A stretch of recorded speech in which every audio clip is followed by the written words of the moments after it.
का विजन भी है और हर नागरिक, हर वर्ग का समावेश भी है।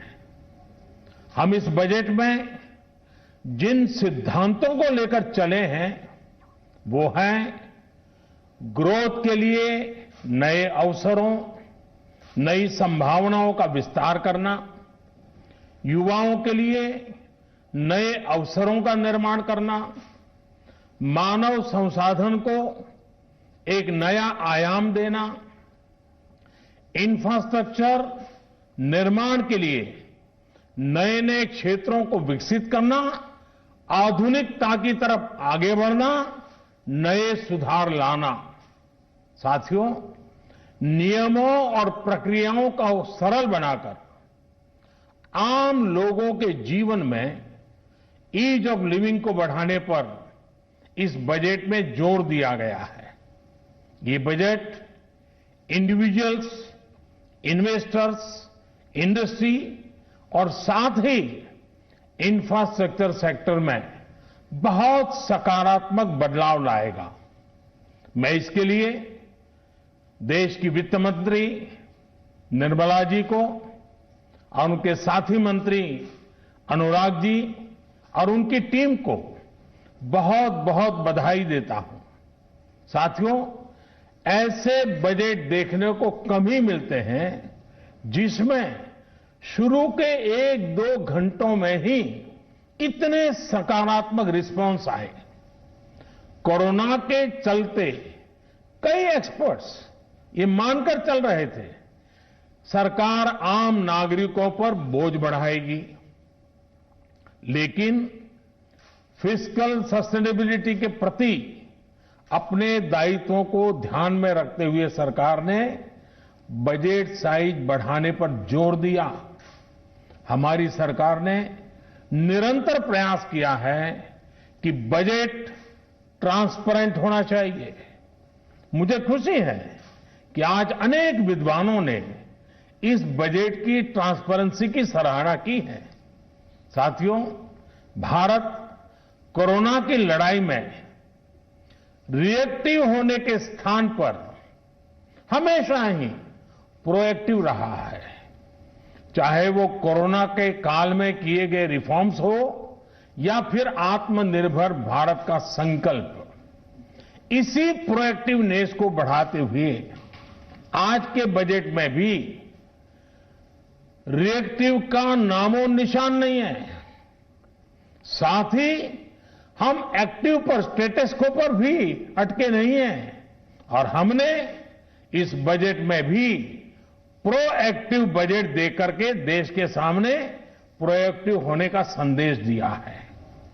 यह बजट उन सेक्टर्स पर विशेष रूप से केंद्रित है जिनसे वेल्थ और वेलनेस दोनों ही तेज गति से बढ़ेंगे, जान भी जहान भी।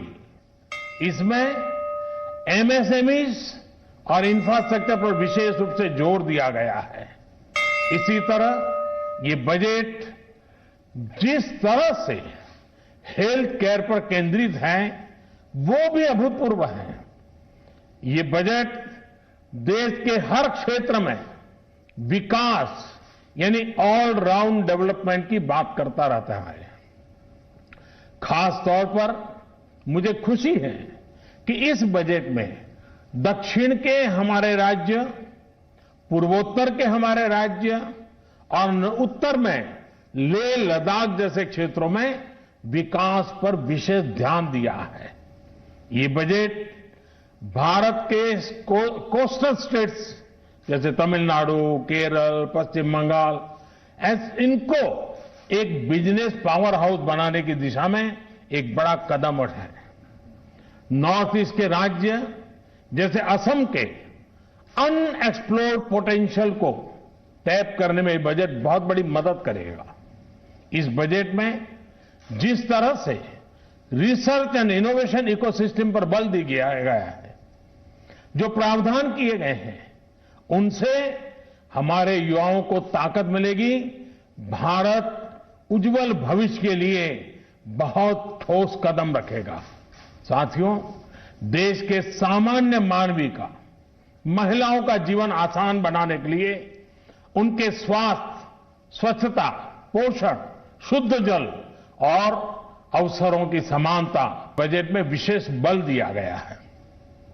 बजट में इंफ्रास्ट्रक्चर पर खर्च में अभूतपूर्व वृद्धि के साथ साथ कई व्यवस्थागत सुधार किए गए हैं, जिसका बहुत बड़ा फायदा देश में ग्रोथ और जॉब क्रिएशन, रोजगार के लिए बहुत लाभ होगा। देश में एग्रीकल्चर सेक्टर को मजबूती देने के लिए, किसानों की आय बढ़ाने के लिए इस पर बजट में बहुत जोर दिया गया है। कई प्रावधान किए गए हैं।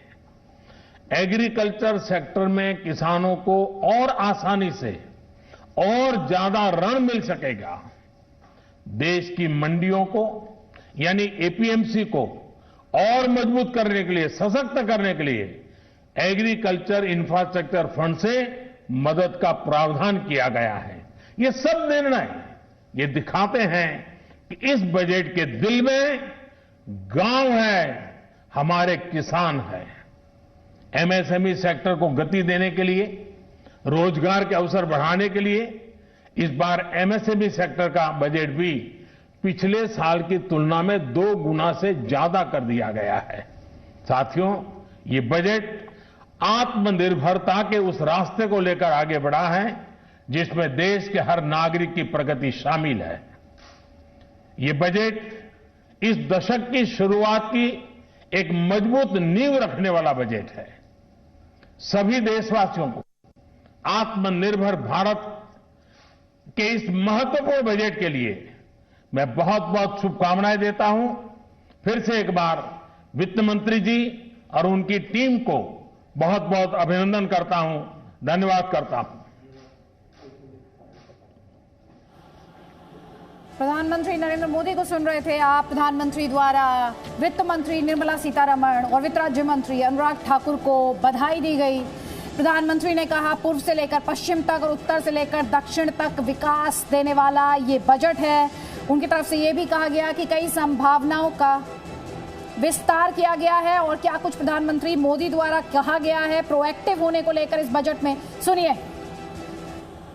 वर्ष 2021 का बजट असाधारण परिस्थितियों के बीच पेश किया गया है। इसमें यथार्थ का एहसास भी और विकास का विश्वास भी है। कोरोना ने दुनिया में जो प्रभाव पैदा किया, उसने पूरी मानव जाति को हिलाकर रख दिया है। इन परिस्थितियों के बीच आज का बजट भारत के आत्मविश्वास को उजागर करने वाला है और साथ ही दुनिया में एक नया आत्मविश्वास भरने वाला है। आज के बजट में आत्मनिर्भरता का विजन भी है और हर नागरिक, हर वर्ग का समावेश भी है। हम इस बजट में जिन सिद्धांतों को लेकर चले हैं वो हैं ग्रोथ के लिए नए अवसरों, नई संभावनाओं का विस्तार करना, युवाओं के लिए नए अवसरों का निर्माण करना, मानव संसाधन को एक नया आयाम देना, इंफ्रास्ट्रक्चर निर्माण के लिए नए नए क्षेत्रों को विकसित करना, आधुनिकता की तरफ आगे बढ़ना, नए सुधार लाना और प्रक्रियाओं को सरल बनाकर आम लोगों के जीवन में ईज ऑफ लिविंग को बढ़ाने पर इस बजट में जोर दिया गया है। ये बजट इंडिविजुअल्स, इन्वेस्टर्स, इंडस्ट्री और साथ ही इंफ्रास्ट्रक्चर सेक्टर में बहुत सकारात्मक बदलाव लाएगा। मैं इसके लिए देश की वित्त मंत्री निर्मला जी को और उनके साथी मंत्री अनुराग जी और उनकी टीम को बहुत बहुत बधाई देता हूं। साथियों, ऐसे बजट देखने को कम ही मिलते हैं जिसमें शुरू के 1-2 घंटों में ही इतने सकारात्मक रिस्पांस आए। कोरोना के चलते कई एक्सपर्ट्स ये मानकर चल रहे थे सरकार आम नागरिकों पर बोझ बढ़ाएगी, लेकिन फिस्कल सस्टेनेबिलिटी के प्रति अपने दायित्वों को ध्यान में रखते हुए सरकार ने बजट साइज बढ़ाने पर जोर दिया। हमारी सरकार ने निरंतर प्रयास किया है कि बजट ट्रांसपेरेंट होना चाहिए। मुझे खुशी है कि आज अनेक विद्वानों ने इस बजट की ट्रांसपेरेंसी की सराहना की है। साथियों, भारत कोरोना की लड़ाई में रिएक्टिव होने के स्थान पर हमेशा ही प्रोएक्टिव रहा है।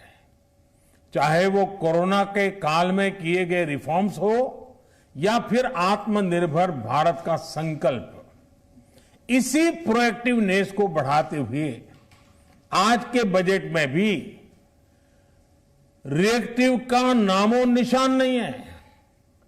साथ ही हम एक्टिव पर स्टेटस को पर भी अटके नहीं हैं और हमने इस बजट में भी प्रोएक्टिव बजट देकर के देश के सामने प्रोएक्टिव होने का संदेश दिया है। तो प्रधानमंत्री, वित्त मंत्री निर्मला सीतारमण और साथ ही वित्त राज्य मंत्री को कांग्रेचुलेट करते हुए, बधाई देते हुए, आत्मनिर्भर भारत इस बजट की नींव है। प्रधानमंत्री अपनी इस विजन को स्पेल आउट करते हुए presenting B news app available on Google Play and App Store. Download it now.